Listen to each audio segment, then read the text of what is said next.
All right, everybody, come on in. I have a fabulous conversation I want to have and share with you. But first, look, yesterday, a federal grand jury in Chicago found Juan Espinoza Martinez not guilty. This is a guy the federal authorities called a depraved, high-ranking gang member. And then they charged him with hiring a hitman to take out Greg Bovino. And you know Greg Bovino, that's the government's top stormtrooper. He was found not guilty. The Chicago Sun-Times' John Seidel, a terrific reporter, has reported that the feds charged 31 people with non-immigration crimes related to the feds' efforts in Chicago. And of those, 15 have already been cleared and 0 convicted. 0, none. So remember that when the same federal authorities tell you that Renee Good is responsible for her own murder in Minneapolis, they're lying. Absolutely lying. And why do we know that? Because of great reporting, because of fearless reporting, because of reporters who follow up on stories. And that is why I am thrilled today to be joined by Eric Michael Garcia, who is the Washington bureau chief for The Independent, and one of the reasons why we really know what's going on in that city. Hey, Eric, good to see you again. Uh-oh, you're muted. Now you're not muted, and I still can't hear you. Let's see what we need to do about that. You know what? I had this problem earlier. Try logging out and logging back in if you can hear me. Can you do that? Out and in. All right. Listen, everybody. Sorry about that, but these are the perils of live shows in the modern era. And when he comes back, I just want you to know the Independent does really remarkable work, and he does remarkable work. He's also an author. He wrote a sort of fabulous book about autism in America and how, in the name of helping, we've actually made the problem worse. Anyway, his reporting and say a few words. Eric? Can you hear me now? Beautiful. All right, While cool. you're out, I was telling people about your book. Oh, thank you. Thank you. Yeah. All right. Well, let's talk about DC. The country is changing. In response to Trump's first year. I mean, Americans by large numbers dislike what they see. And maybe we've learned that it's not just those in office who have power, the people do too. But I wonder how this change in America is impacting, say, Congress. Do you notice any difference? So one thing that I would say, not necessarily on the Republican side, because they still are very much enthralled to President Trump, but I think on the Democratic side, it is especially interesting. So I'll give you a perfect example, is that yesterday there was the vote to fund the Department of Homeland Security. It includes $10 billion for ICE funding. Now, typically voting to keep the government open and fund the Department of Homeland Security is very uncontroversial. And, a lot of Democrats represent districts that, employ immigration officers. Only 7 Democrats voted to fund the Department of Homeland Security and therefore ICE. And all 7 of them were from districts that voted for Donald Trump.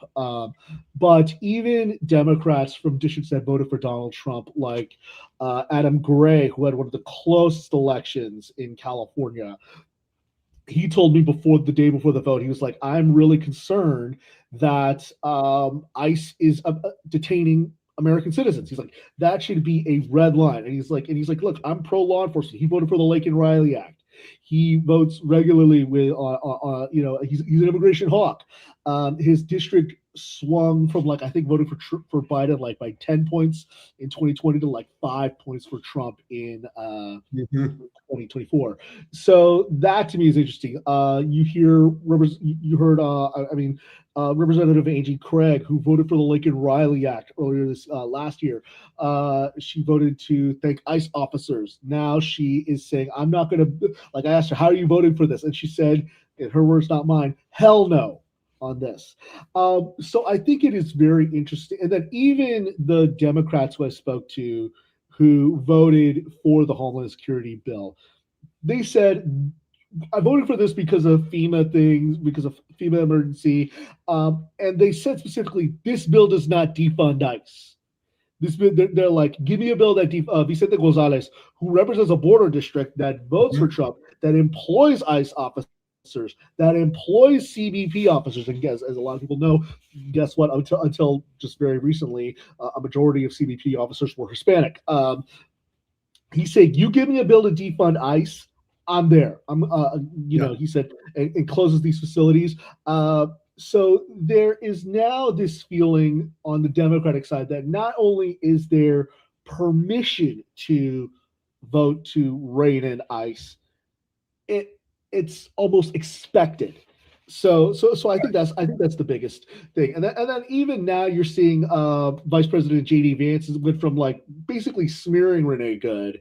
But he was in Minneapolis yesterday, and he was saying, "Look, of course we're going to investigate this conduct by ICE officers." I mean, they're probably not going to, but like the fact that they now feel like they had to pay lip service shows that they're losing the argument. Yeah, good. I thought the DHS funding was amazing, but on the Republican side, the horror show in Minneapolis. When Mike Johnson is asked what he thinks about ICE kidnapping a 5-year-old to use as bait to catch his father, does this man of faith say, "Oh my God, that's terrible," or does he keep running and say, "Oh, I hadn't seen that"? Well, I tried to catch him, to ask him about that, but there was a gaggle. It's fine. Yeah, we all got jobs to do. But I asked him about literally hours after the killing of Renee Good, he said that Renee Good was weaponizing the vehicle. I asked him about Democrats saying they wanted more safeguards. He says, "Well, this is just Democrats playing politics. ICE is doing what ICE is supposed to do in reining in criminals and things like that." So. Mike Johnson is, obviously enthralled to the president. His power is directly linked to the president in a way that I don't think any Speaker of the House in modern history has had their power linked to a president. So that's an example of, because only one Republican voted against the DHS funding bill. That was Representative Thomas Massey, who enjoys being a thorn in Donald Trump's side, I think it's fair to say. And as Massey would like to say, he's able to do it because he's probably the only person who's crazier than Trump. In a good way. Say what you will about Thomas Massey, but the man has convictions. Yeah. Trump has a lot of convictions too. I think 39. Yes. But he has principles, I should say. Yes. The point being is that I think a lot of Republicans, whatever private queasiness they may feel about ICE or ICE funding, they're not saying it. They're still whole hog on Donald Trump.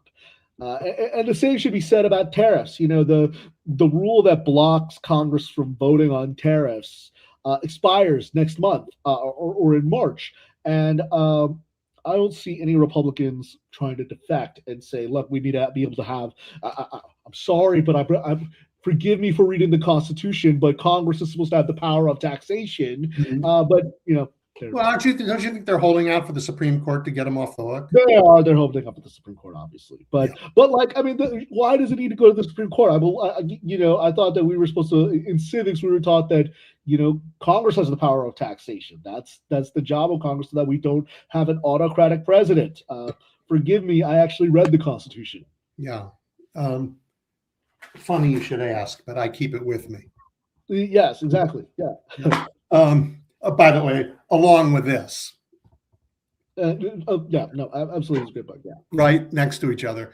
I worry that the Republicans put Donald Trump over this democracy. I mean, how anybody, and then Americans are pretty clear. What we're seeing in our city streets, armed agents of the government trying to tell people what to think, how to protest, what we're supposed to like, whose houses we're supposed to let them go into. And now they're saying, forget the Fourth Amendment. We can break into anybody's house, take anybody we want out. This is, we all grew up watching movies of the Gestapo doing this. Yeah. And how the Republicans don't see that is appalling to many Americans. We don't understand it.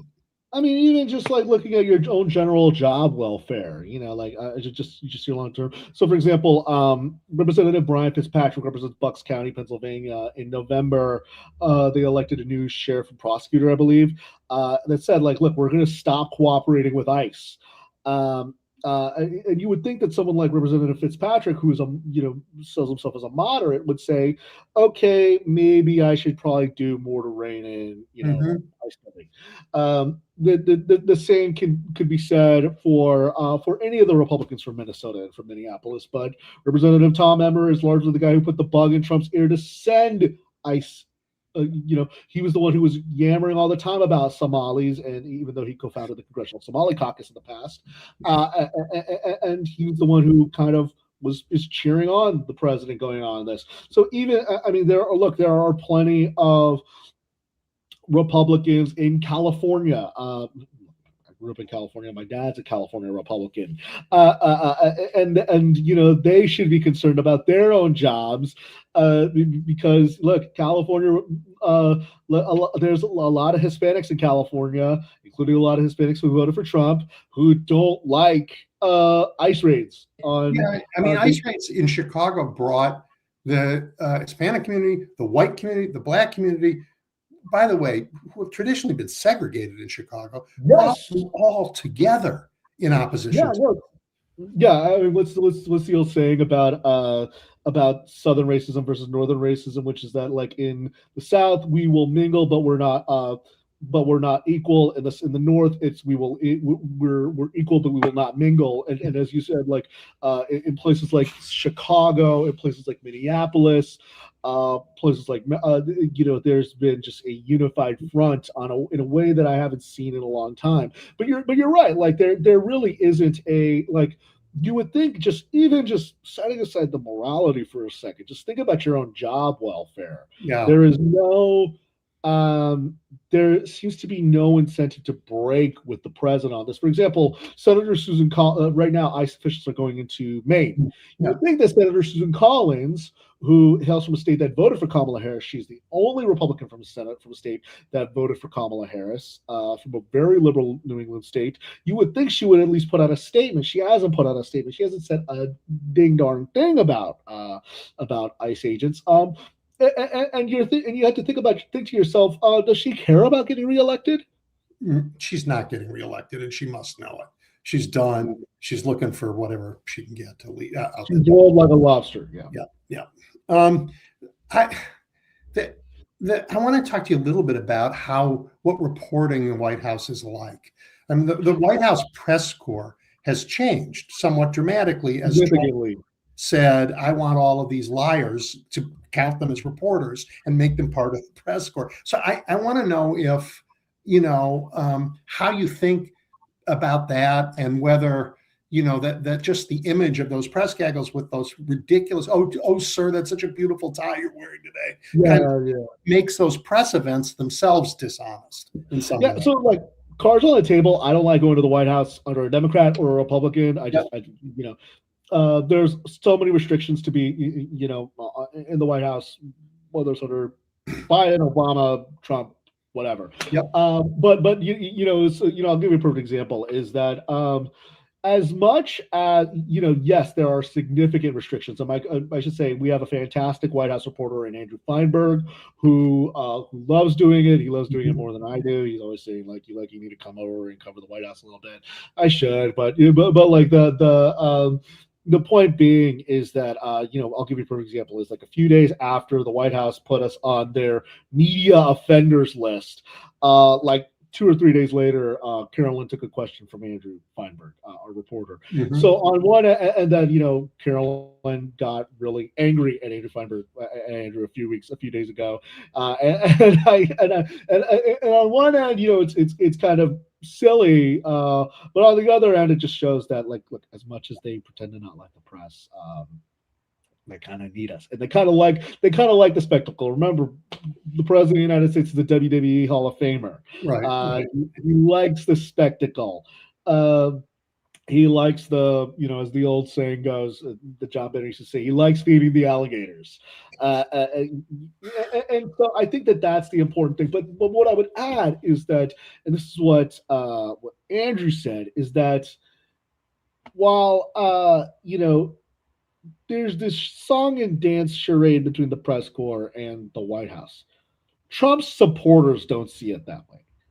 They see us as the quote unquote enemy of the people. So I'll give you an example is that when the president of the United States called Governor Tim Walz the R word, look, I said something about it, because of course I would.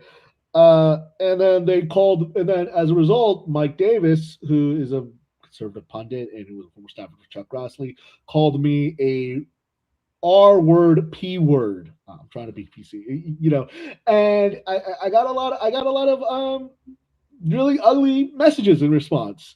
And by the way, I should say, I also criticized Jasmine Crockett for calling Greg Abbott governor of Hot Wheels, because guess what? Ableism knows no party line. I'm very adamant about, look, I don't like ableism when Democrats do it or when Republicans do it. So, Eric, when you called out Jasmine Crockett, did you get the same kind of vitriol back at you? No. Yeah. Some people got mad at me. They have weaponized their base to intimidate wherever they can, but you're not being intimidated. The people on the streets of Minneapolis aren't being intimidated. The people on the streets of Chicago aren't being intimidated. Maybe Susan Collins is being intimidated, in which case she shouldn't have her job to begin with. Right. I mean, that's the point, is that, look, were some people upset? Were some liberal pundits upset and posters on the social media upset when I posted about Jasmine Crockett saying that this was ableism? Yes. Was I getting called slurs? Were people making fun of my weight about it? Were people making fun of my saying I need to go back to Mexico, even though guess what? My family's been here longer than most white people's families. No. And I think that's the important thing, is that whereas Trump's people kind of know that this is a song and dance, the American people and his most adamant supporters don't know that this is a or they like it, or they like the thought. No, they enjoy it. They enjoy that. I remember my father, who initially wasn't big on Trump, but then eventually got on the Trump train. When he was still kind of about Trump, he was like, "Look, I don't like Trump, but I like that he sticks it to the media." And I think that's the important thing, is that for a lot of people, this isn't a game. Yeah. Well, okay. May not be, but it's also rigged and not honest. I mean, I'm just talking about this. This week, the White House put out this digitally altered image of a protester, right? The original image is of a woman standing there with calm and resolute, right, in the face of what's happening. And the White House doctors it and makes her look like she's crying because God forbid there should be a strong woman, right? Yeah. So, and this is the same president, who held in the Oval Office doctored images of Kilmar and Brego Garcia's hands. Correct. Right? To pretend there were gang signs on it, and to tell the world from the Oval, or from wherever he was sitting by that fireplace. I think that's the Oval Office, right? Yeah. This is lying from the Oval Office about. So how do journalists deal with it when the White House is the source of fake news in America? It really is difficult, and I think it's important to point out that they know that they are so out. Look, every politician lies. Oh my God, I'm shocked. But there is, I think, a difference between lying and distorting the truth to make people believe that it's true, and lying just for the hell of it, so to speak. And this is just lying for the hell of it, because it's kind of like, okay, yeah, we did this. What are you going to do about it? Well, I mean, there's something you can do about it. You're not guilty of this, but an enormous part of the press is guilty of stenography and pretending it's journalism. Yeah, and it's tough, because I think that the difficulty is that a lot of newsers, and I'm not saying pity the poor reporter, but what I would say is a lot of us are overstretched. We have thinner resources. A lot of us, we're on deadline. But I think the most important thing is to always contextualize it, and to say that this is not only I think it's important to say, like when we're doing stories like this, we should not only just say this is a lie, this is not true, but what we should say is why are they lying? Why are they doing this? And the reason why they're doing this is to sell an agenda, and it is to push an agenda to say that we are going to hurt these people who you don't like. And that's the point of it, is that like it's owning the libs via a government account. And I think that, and I think that the Trump administration is the White House proper is very adamant about that, and obviously we see this in a lot of the other accounts and a lot of other press shops. And it's funny because the joke that I mean, what I always used to tell people, and it often shocks people, is that Republicans were often better at getting back to you, getting back, like their press shops were often better at getting back to you than the Democrats. The Democrats, because Democrats love bureaucracy, that they had to put out this finely tuned statement, and 2 hours later, and then and then you just be like, I'm on deadline, forget it. The Republicans would be like, now it's kind of almost just like they're like, screw you. And I think they almost take a little bit of glee in doing this. So I think that's the main difference. And I think it's important to say, as a reporter, not only are they lying, but why are they lying about it? Yep. Let's take another story this week. Jack Smith came back there and testified in public yesterday. Yeah. I felt like the coverage was like it's old news. It was difficult because there were multiple things going on at that time, as you would imagine there would be if he was testifying. Right. It's almost the president's job to make sure there are other things to pay attention to when Jack's. Yeah, I mean, so what I would say is, like, I'll give you a perfect example. And to your point, when I woke up in the morning and I told my bosses what's going on the Hill, he's like, "Why didn't you mention Jack Smith?" And I was just like, I didn't think of it, because it was like, today is a government funding vote. That there's obviously a lot of stuff with Greenland going on. There's a lot of stuff with NATO. Obviously, I work for the Independents, so that's in our backyard. What happens in NATO affects Europe. So that's obviously been the locus of my focus. Obviously, there's a lot of stuff with ICE. That same day, AOC was doing a press conference with Paris Hilton about deepfake pornography. So like it literally just like. But like, and I think that was ironically, the Republicans in Congress wanted to make this spectacle of Jack Smith. Ironically, they wanted it to be, a Salem witch trial. But because even Republicans, and this is the point that I want to say, even Republicans can't compete against the Trump show. Right. Because you have like a lot of Republicans, asking, are you or have you ever been a prosecutor, Mr. Smith? But is it as entertaining as, or is it as important as a lot of the other stuff about Trump talking about his board of peace, with the AI generated logo? Is it as entertaining as or does it grab as many headlines as Trump having his framework of an agreement with NATO to back off of his tariffs? Ironically enough, and I don't want to underplay the gravity of it, but it almost got swept under the rug, or not swept under the rug. It got drowned out by what's going on in Minneapolis, what's going on with NATO, what's going on with Trump, his saber rattling with Greenland and then backing out of it. It kind of got lost in the mix. Mm-hmm. I thought so too. And I'm sorry about that, because I think it was an interesting hearing. And if that's an interesting hearing, and then ironically, the show, it didn't work for them. And that's the point, is that they kind of almost shot themselves in the foot by having that hearing, because they couldn't. What they wanted, what they hoped for was counter programming, and it was like fifth on the news stories. Yeah.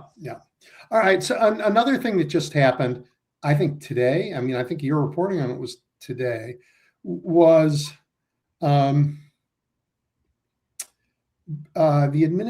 two stories. One was we passed another mini bus today, another correct bill, and it was for, I think, DHS. Yes. Yeah, and I was terrified, frankly, because this government is so organized around hate that they would put their anti-trans stuff deep into the legislation. And as Yes. you report, they just didn't do it. They couldn't do it. Yeah, yeah. So that was really fascinating to me because like they had tried doing that in the House appropriations process Yep. because like the it's one thing to have something in executive order, it's another thing to have it in statute. It's just Yes. harder to repeal in statute.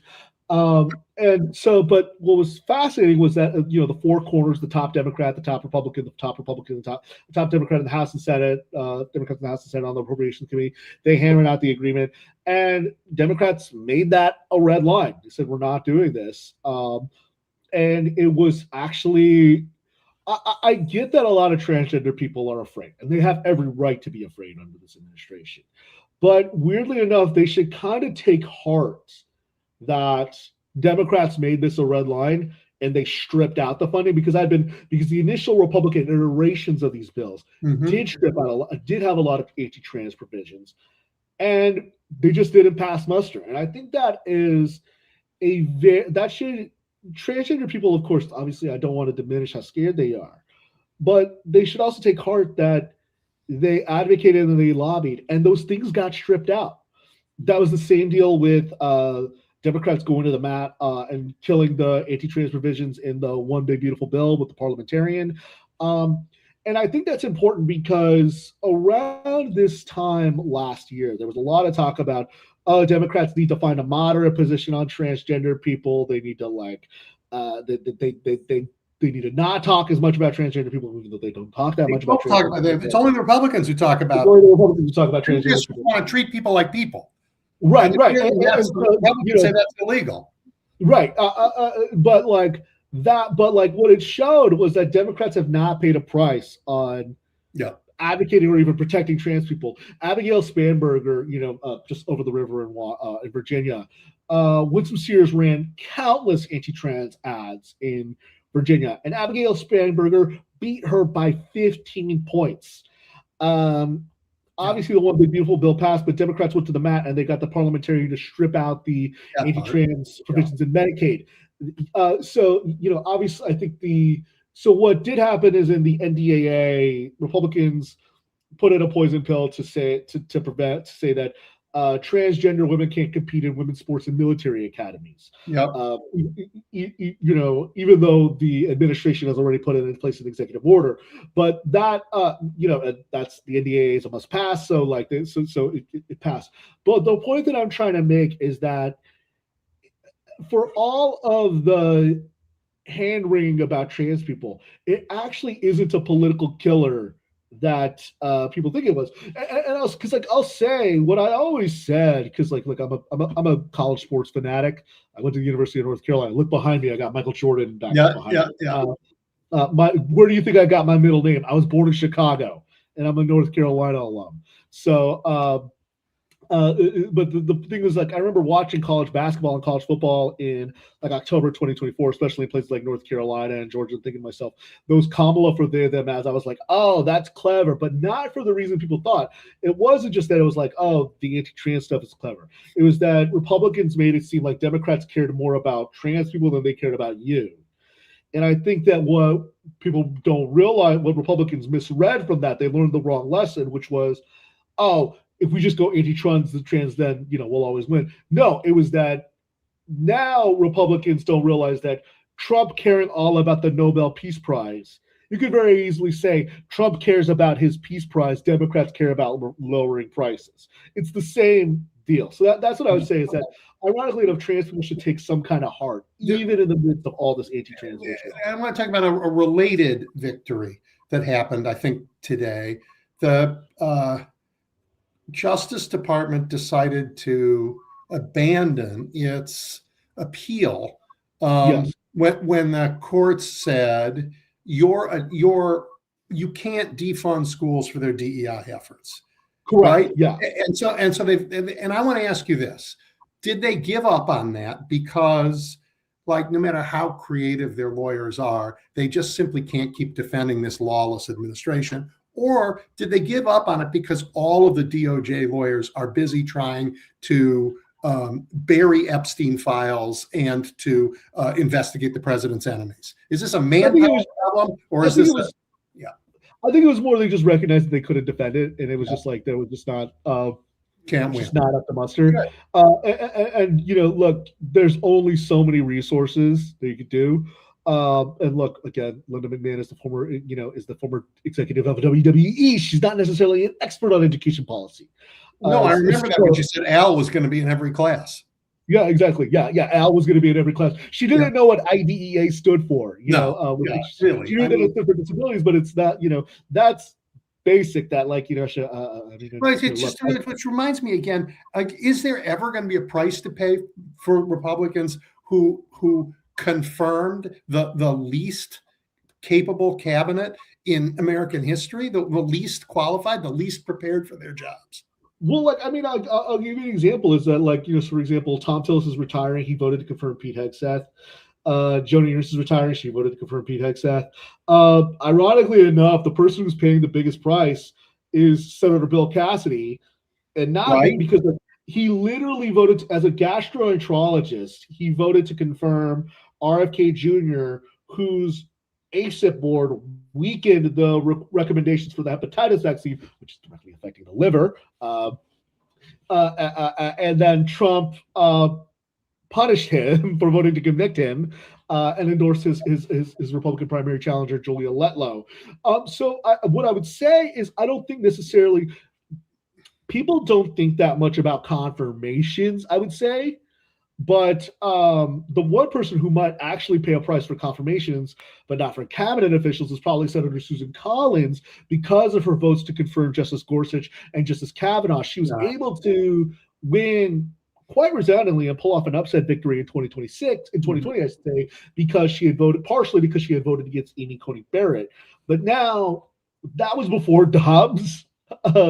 She really did kind of dodge a bullet that Dobbs wasn't decided before 2020. But look, you could you're only on so much borrowed time. And again, look, a lot of senators from states like Wyoming or North Dakota, they like when people vote to confirm Trump nominees and Trump cabinet officials and things like that. So I don't think people necessarily vote based on cabinet nominations, but they do. But it's part of a larger trend of them just voting in line with.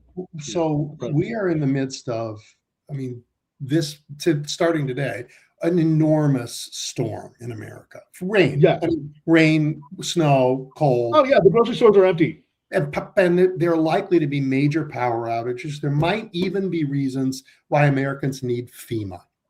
Yeah, correct. Right, and we're going to find that putting incompetent people in charge and cutting budgets might actually make it harder on these communities.